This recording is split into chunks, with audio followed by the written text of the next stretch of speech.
Hey everyone, welcome once again to Truthscript Tuesday. I'm your host, John Harris. We have a lot of articles, as always, on the Truthscript website. In fact, that's not the article. That's Russell Moore's face. Hold on. Let me see if I can get the article up. There we go.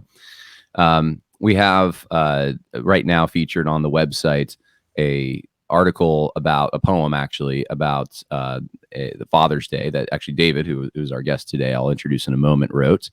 And then the top performing article is Shiny Happy People. It's a review of this documentary that was produced and I think is out. Well, I don't know if is the whole thing out right now. I think it is. Yeah. Yeah, it's 4 episodes. They're talking about doing a second season, but it's right now it's sort of it's not a whole show, but it's like 4 45-minute episodes. So yeah, there's an article right now, Shiny Happy People, a not so thinly veiled attack on conservative Christians about the Duggar family. And then another Father's Day article on the website, The Courage of My Father Remembered. So we have two tributes to fathers. Russell Fuller wrote an article that was featured early last week, the 10 theological resources that I find helpful, and one more. And you can go to the truthscript.com website to find out what theological resources Dr. Russell Fuller, who is an accomplished Hebrew scholar, uses when he studies scripture. And then there's a few other articles, Heroes or Heels by Pastor Troy Skinner, an encouraging article about some of the people in the Bible who had failures and yet God used them. And then Mark Coppinger on manliness. Mark Coppinger was a professor at the Southern Baptist Theological Seminary for years, and he wrote this right ahead of the SBC convention. And it's actually pretty brilliant. He says some things I hadn't really thought of. For example, he talks about how Rick Warren doesn't have a problem violating lady wisdom and lady scripture. And I just thought that's true. They're personified as women in scripture. And Rick Warren says he's so pro-women, but he has no problem violating lady wisdom and lady scripture to forward his agenda. So anyway, there's a lot of good stuff on the Truthscript website. And the top performing article, of course, is this Shiny Happy People article and or review. And so David Harris is the one who wrote it, my brother. And so he's going to talk to us a little bit about it. Did you watch all 4 episodes of that show? I watched all 4 episodes. I watched 3 in one night. I stayed up till like 2 a.m. and then I watched the next one like the next morning. So I watched it all very quickly. I watched it in sequence. Okay. So you wrote this article. You're also the president of Truthscript, and so you're busy. I know we were talking before I started recording, getting the donations up and running. Hopefully by the time this drops, we'll have that up and running, and you can go to the link in the info section. And it is a 501c3, and we would appreciate whatever you can give to help sustain something like this. This is basically our answer to the Gospel Coalition. It's a very similar type of format, as we'll talk about today. Very important topics that concern Christians, that are very relevant, and you're not going to find this information in other places. You might find really good exegetical information. You might find good theological resources. You might even find good discernment type ministry stuff, but short, digestible, hard-hitting, and very accessible articles on very relevant topics that Christians are asking questions about now. There's not a whole lot of websites like that. The left is good at that. We aren't as much. And so I think we can be, though, and that's what Truthscript is about. So anyway, David, tell us a little bit about the documentary, and you let me know when you want me to play the clip, because I have it queued. Sure. So this is a very, very popular documentary right now. I didn't check the stats of how many people have watched it, but it's a lot. And they're the sort of like ex-evangelical, they often just refer to themselves as survivors. But the ex-evangelical community, if that's a thing, is really, really kind of gushing over it because it's an expose. It's an expose. It's an expose of the Duggars, sort of. It's one of the things that I write in the beginning of the article is it's not like the series doesn't seem to quite know what it is, whether it's an expose on the Duggars, an expose on the guy, Bill Gothard, who they were involved with. It seems I had never heard of Bill Gothard before seeing this series. But I didn't watch the Duggars, but I've also heard from a lot of people who are really into the Duggars. I have friends who were very, very much into the Duggars, and they had no idea who Bill Gothard was. which kind of undermines the whole point of the series, because the docuseries basically is postulating that the Duggars were NTLC. It's sort of like, not backhandedly, it's kind of attacking TLC too, that TLC used the Duggars as a vehicle to promote Bill Gothard. And when I just thinking about myself, we started to watch this thing because a bunch of friends were interested. I had family that were interested in it, and I immediately was kind of like, that's Alex Harris, and I'll go into that connection in a second. But it's sort of, it undermines the overall point of the film that, I was homeschooled K through 12. I grew up in a conservative, I guess what you could call fundamentalist. I mean, the church that we went to was part of a like explicitly fundamentalist church association. Like I check all those boxes, and I never heard of this guy ever. And I wasn't familiar with the curriculum that his ministry produced, that apparently all these homeschool, that was super influential. It was all over the country. Never heard of it. Don't really know anybody who had heard of it. So it appears that this thing's a lot more niche than they're kind of making it out. But the thing that really got me to sit down and watch the entire thing was, it says in the description on Amazon that where is it? I can't find the exact quote, but basically that the Duggars and Gothard and this whole homeschooling cult, I guess, are a threat to democracy, and their goal is world domination.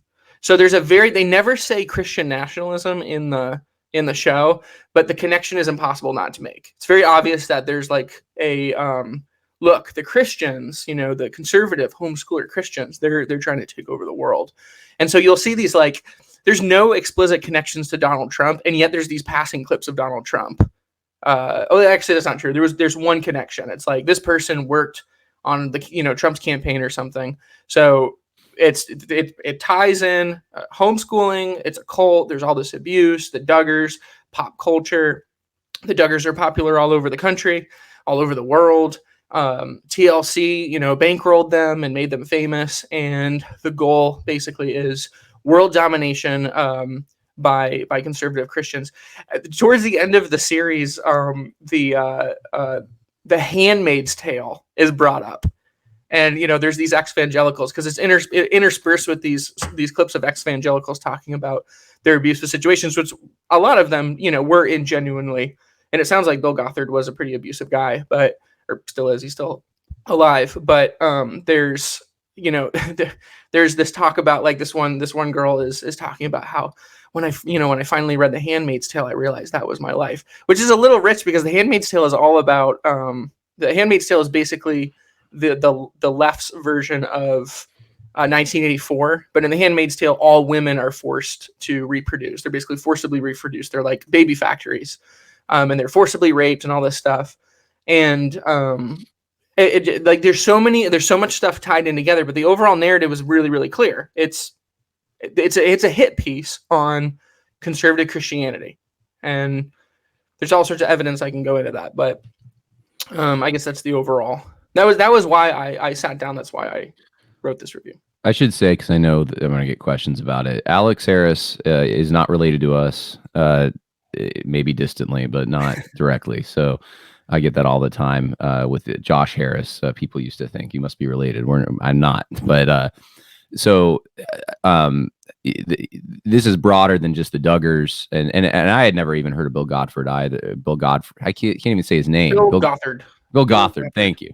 Yeah, I never even heard of him until I think it was Rachel Denhollander started saying that he's connected with John MacArthur. And I'm like, who's connected with it? Who is this guy? And so I guess he was very influential with a small group of people, with a I guess influential group, because the Duggars were part of his group. But yeah, I mean, obviously he doesn't reflect all of conservative Christianity or homeschooling or the right wing or any of that.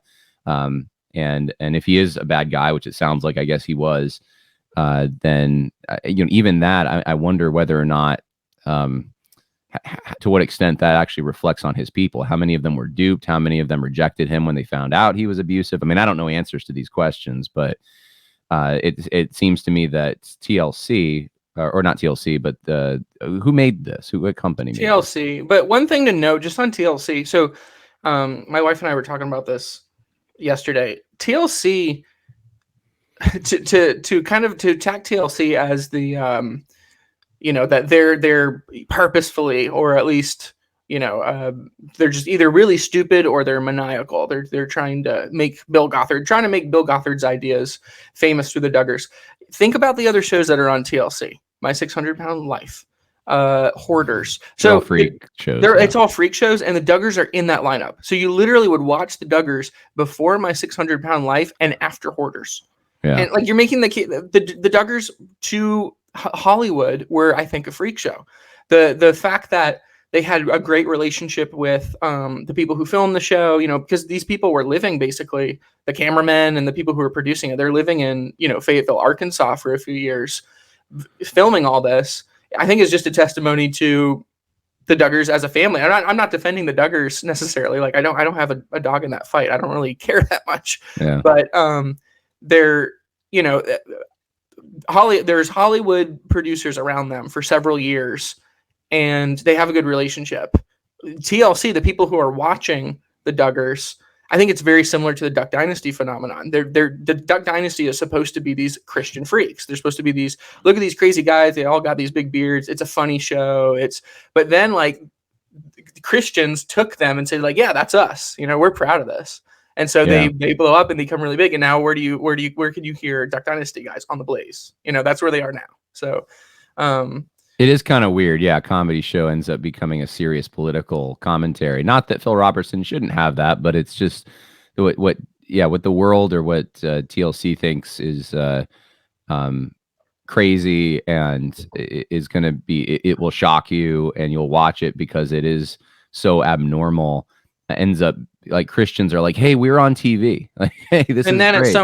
at some point, people do actually look at that. I had a lot of friends in college who looked at the Duggars with longing. They thought, like, man, that would be so great. I wish I lived in a big family, because, for whatever the Duggars' faults, and obviously there's a fair amount of, there are problems in that family, as there are in all families. There's no perfect family. The Harris family, not, our family, but like Alex and Brett and Josh, man, they got some pretty serious issues too, that I guess we can address in a second. But people looked at the Duggars and thought, they have community. They love each other.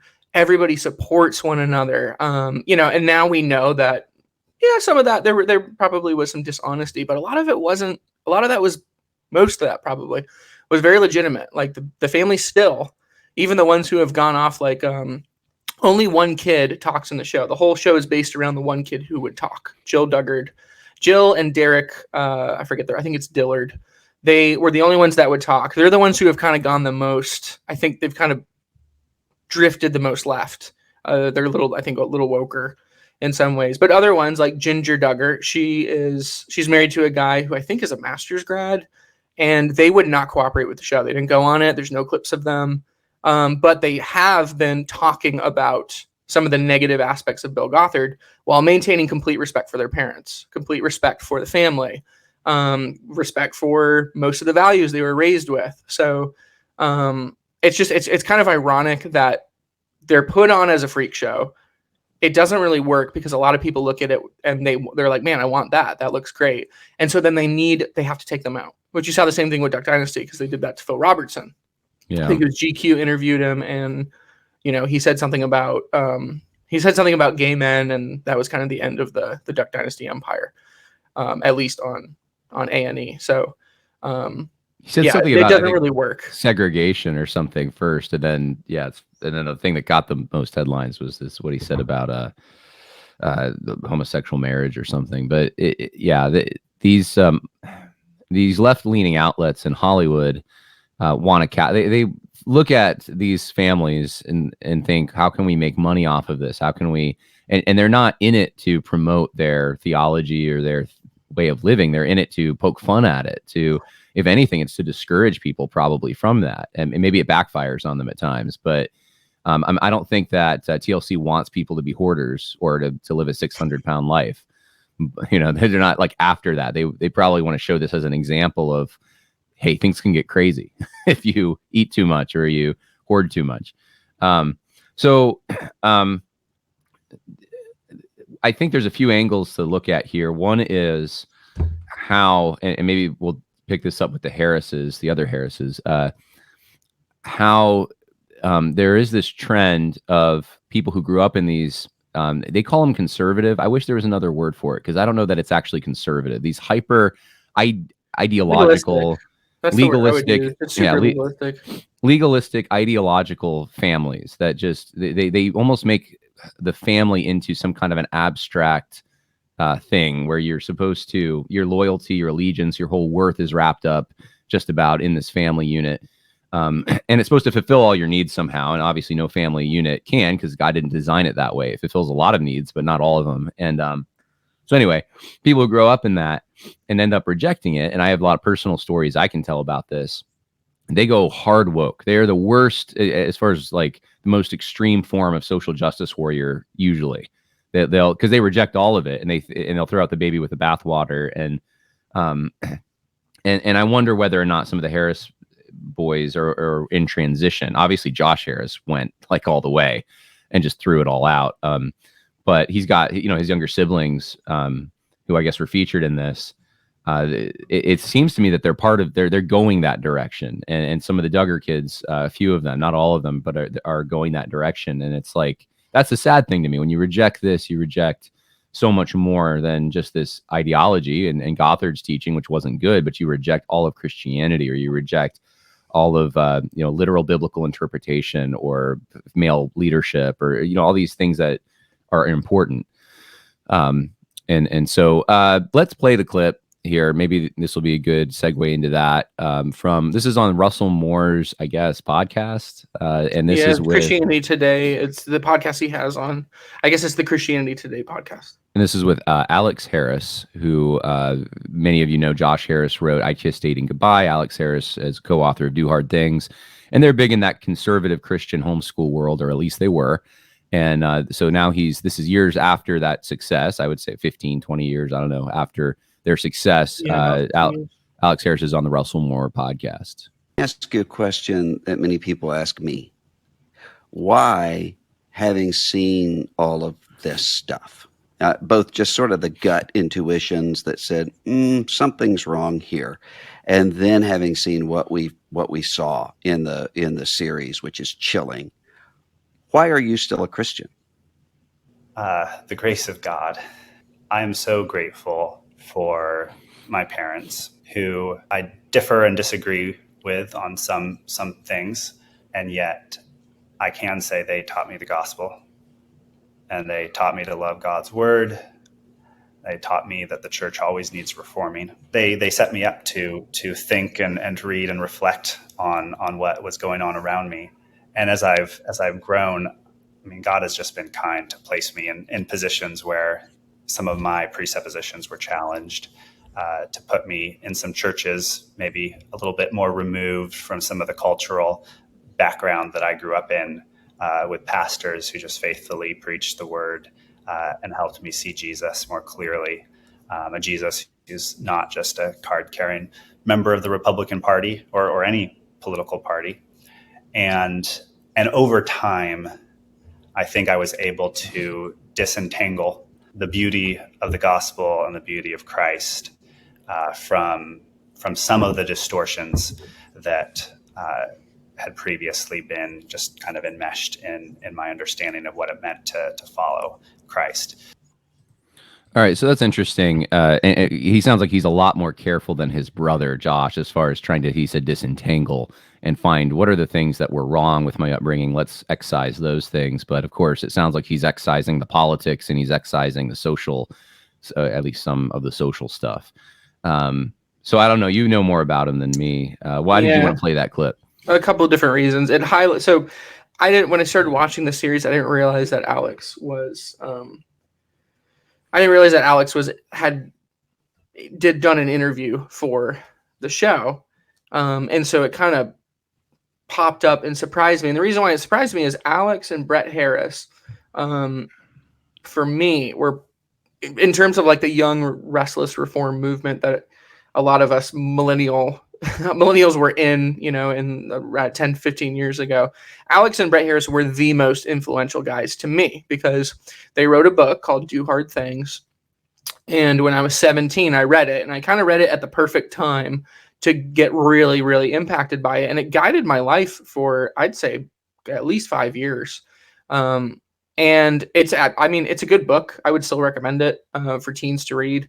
And like the premise of the book is basically, if you're a young person, then you should take, the verse that says, don't let anybody despise you for your youth. I think it's in 1 Timothy. But basically to be an example instead. And their whole thing was rebel against low expectations. So just because you're young, don't use that as an excuse to just kind of mess around and waste those years. Use, I think the way they put it was, use your young adult years as the launch pad for life. And they had a ton of like really specific examples, and they really impacted a lot of people, including me. I mean, I ended up living in Southern Africa and doing like work with a mission for a while. And there's just all sorts of things I did because I got a lot of gas in my tank from that book. So when I saw Alex on that show, I was like, dude, what happened? Like, I remember, whatever it was, 10, 12, 13 years ago, being totally animated by you. We were going to take Jesus to the whole world. And now you're on a podcast with Russell Moore. Like, what happened? So that's kind of the context. And that's why I wrote the article to begin with, because I was just really kind of surprised that Alex had taken part in that. But just a note, I guess, on the Harris family. So the Harris family, Greg Harris, who's the sort of the patriarch of that family, he was very, he was sort of the, Doug Wilson was influential at that time in terms of homeschooling. Doug Wilson kind of went the classical Christian route. He became an advocate for classical learning. Greg Harris was the homeschooling guru. So he would do conferences all over the country.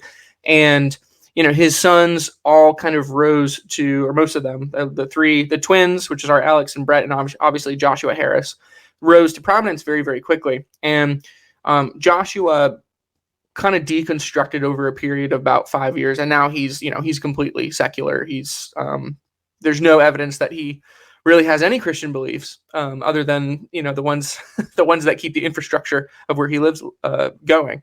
But Alex and Brett seem to, Brett, we haven't heard from in a long time.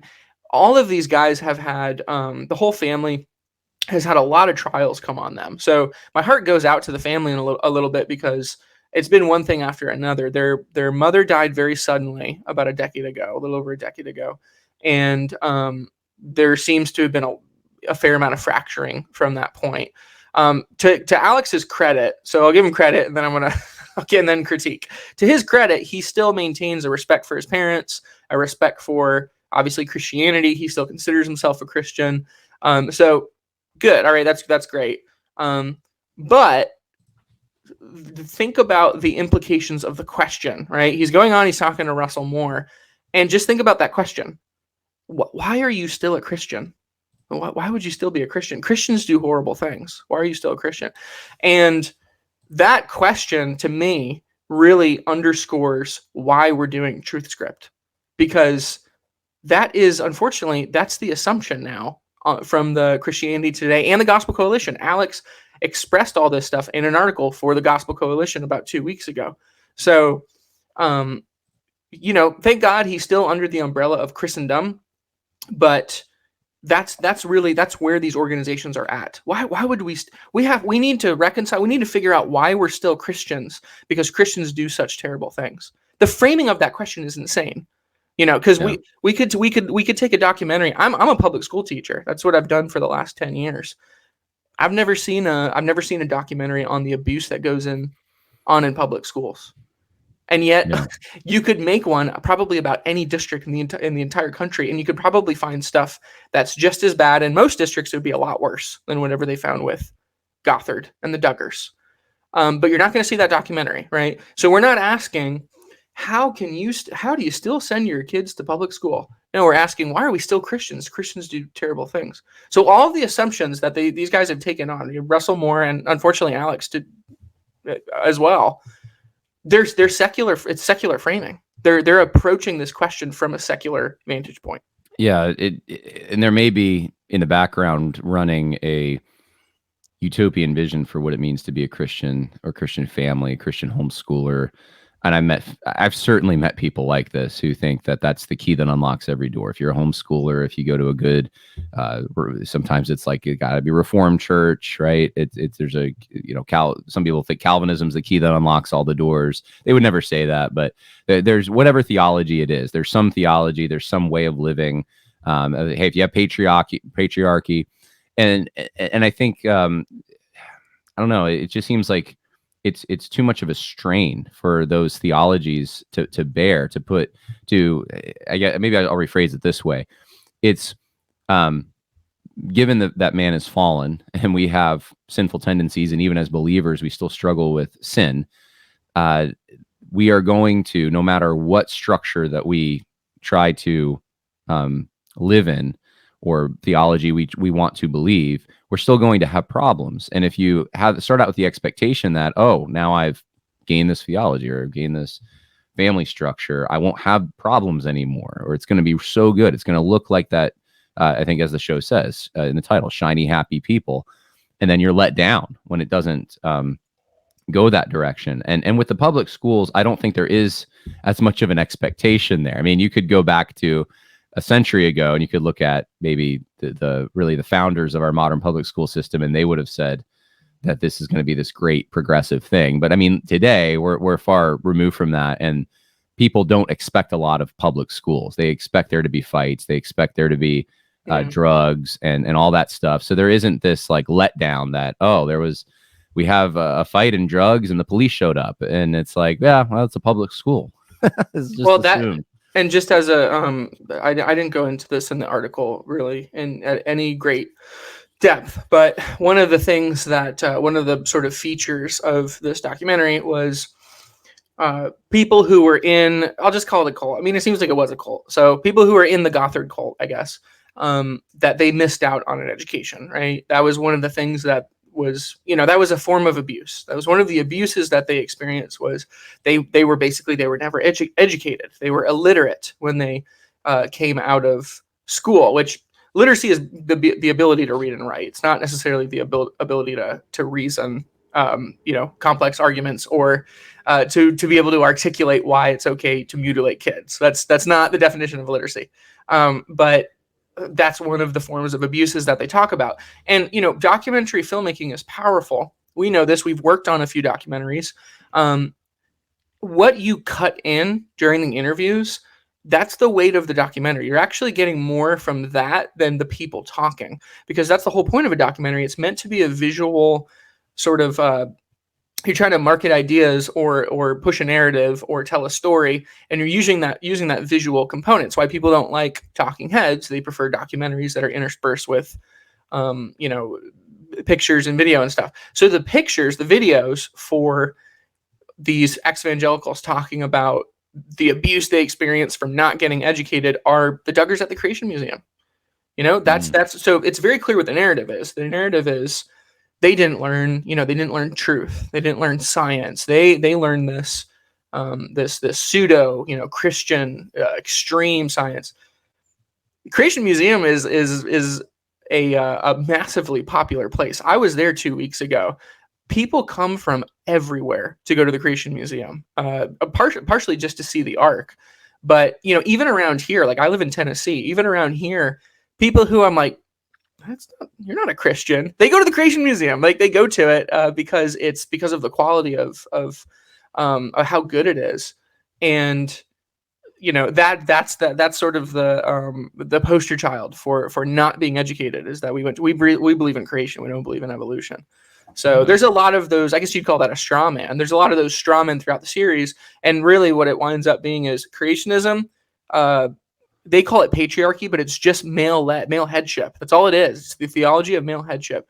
Creationism, male headship, homeschooling, and political involvement with Republicans. That comes up over and over again. There's all these connections to the Huckabees. They're connected to the Huckabees.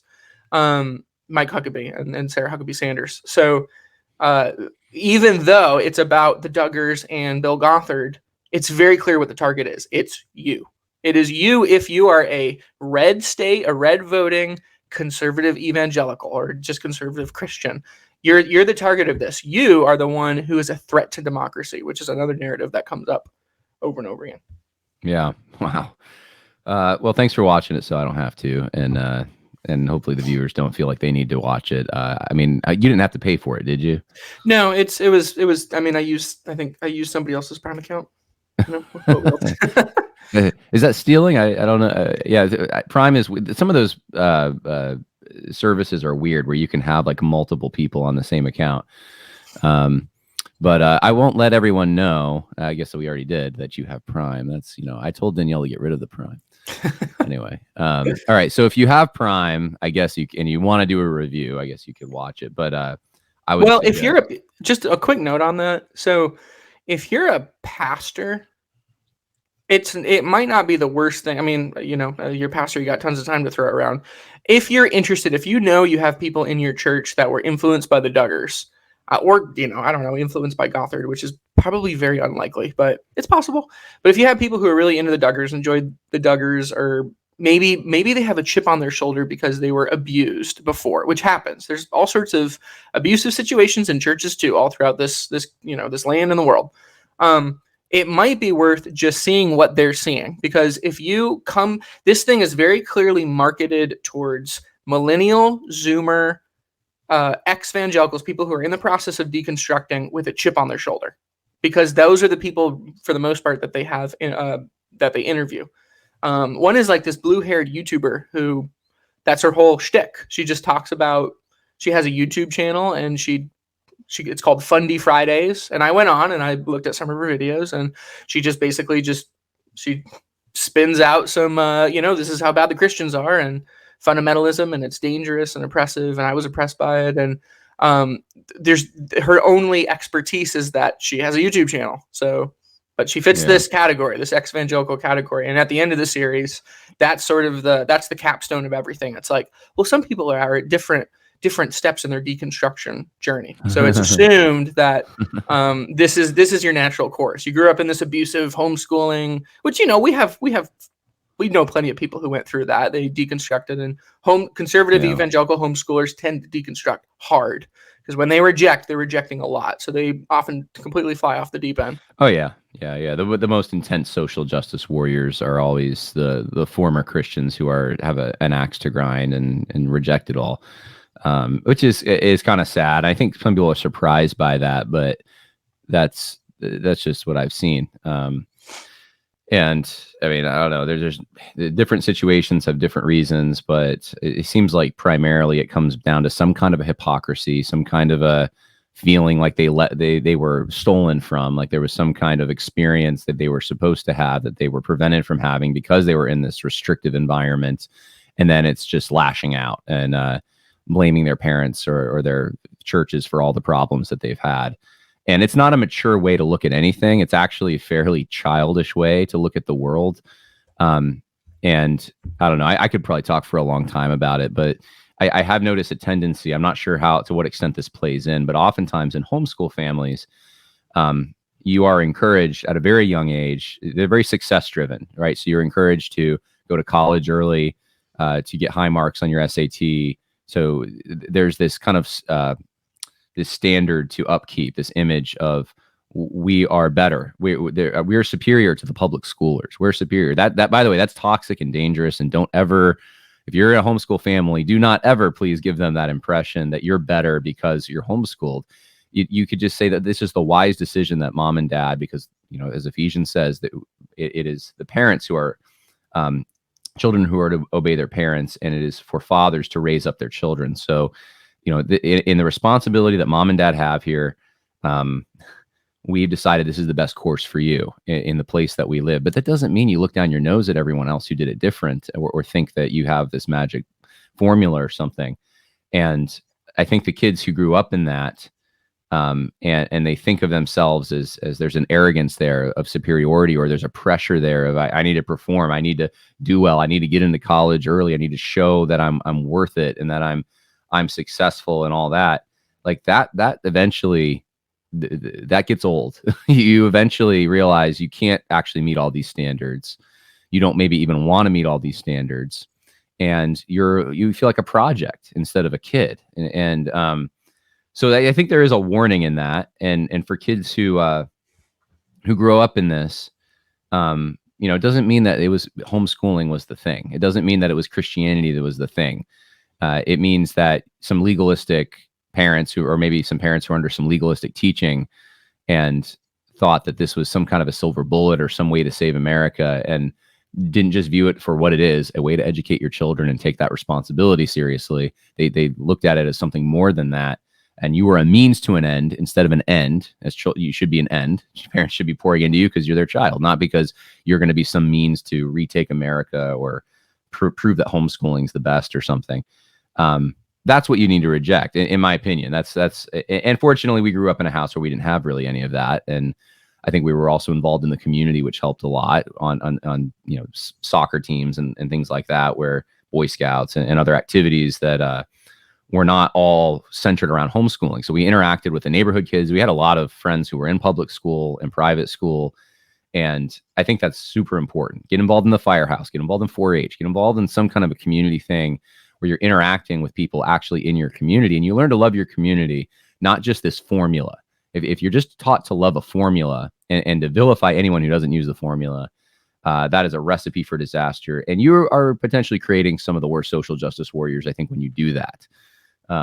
That's just my 2 cents on it. But the irony, the bitter irony is that the deconstructed, which, I mean, I would totally agree. It's legalism. That's it's not thinking through scripture in terms of like, what is the scripture communicating to me, and what are the principles here? Not the rules, the principles. How do we, and obviously there are rules, but most of the things that are addressed, like in this documentary, have to do with principles. Why do you homeschool? Well, it's because you're trying to raise up a child in the way that he should go. Like, it's these proverbial principles that you're trying to put into use. The problem is Gothard and lots of similar, I guess, cult type, Christian groups will turn those principles into laws. They will turn them into, you must do this, you must do that. And so what happens is when they're rejected, and this is the thing that's ironic, you grow up in this legalistic system, and then you join the most legalistic system in the world, which is the woke left of Western civilization. There's nothing more legalistic than, because you must toe the line in every single area. Say trans lives matter, say black trans lives matter. It's there. What is more legalistic than progressive woke ideology, the culture that we're kind of living in today? So you're trading one form of legalism for a much, and then, they talk about abuse and stuff, but I would say a much darker, more, more demonic in a lot of ways, legalism, and that was the thing, that the double standard. I'm watching this with my wife, and from the very beginning, I'm like, the same people who are making this would put their stamp of approval right down on a child cutting their genitals off. They would think that that's something that should be celebrated. Yeah. Don't you dare talk to me about, your morality. Don't talk to me about what, the abuse that went on. The things that you support are just, they shouldn't be spoken out loud. Well, it's a tool of truth suppression to justify their own evil and say where the standard over here from Christianity isn't even a real standard. It's all fake. It's all abusive. We're superior to that. But yeah, reject the legalism. Don't reject Christianity. And if you reject the legalism, you'll have to reject the wokeness too when that comes knocking on your door. A lot of these people who deconstruct or whatever, they never actually change. They are the same way their parents were. They just have a different set of standards now. They've traded one set of laws for another set of laws, and they maintain the same rigidity and fastidiousness and passion. So they think they're not like their parents anymore. It's like, you're just like your parents. You just have a little bit of a different or maybe a lot of a different moral code, but you are acting in the same way. You are conserving their habits. So reject those habits. And you know, and we could probably get more into detail what we mean by that, but we're kind of we're almost 40 minutes in here. So thank you, David, for just giving a little bit of a periphery sketch of what was going on in this series for people out there. I want to just let everyone know again that the Truthscript website is up, and there is actually a conference coming up. If you can make it, it's in September, late September. But if you go to the Truthscript website, truthscript.com, click on conferences, and it'll take you to this page. And there's an Overcoming Evil Men's Conference, September 21st through the 24th in Speculator, New York. It's a wonderful facility. We were there last year. I actually wanted to do it in Pennsylvania because I thought, well, this is more accessible.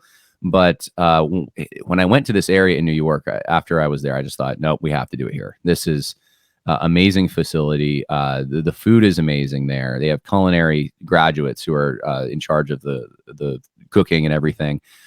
It's a great price. We're just really charging people at this point at cost. That might go up depending on our expenses, but we have a lineup of 6 speakers, and you're not going to get a better bang for your buck and fellowship. I was talking to one of the speakers, Andrew Rappaport, yesterday.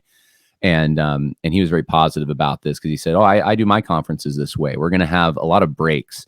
So if you go to a big conference and you feel like, wow, I'm missing sessions if I want a fellowship longer, and you feel torn, in this particular conference, you will not feel that way at all. You will be able to make all the sessions and have plenty of time to interact in a fellowship with the speakers and with each other. And there's going to be, all kinds of things to do, boating and fishing and hiking and basketball and all kinds of activities. Or if you just want to sit around and have good theological discussions, this is the place that you're going to want to be. So check it out. And that's at truthscript.com. Go to the conference tab. Anyway, well, thank you everyone for listening today. We'll have more next week on Truthscript Tuesday. God bless.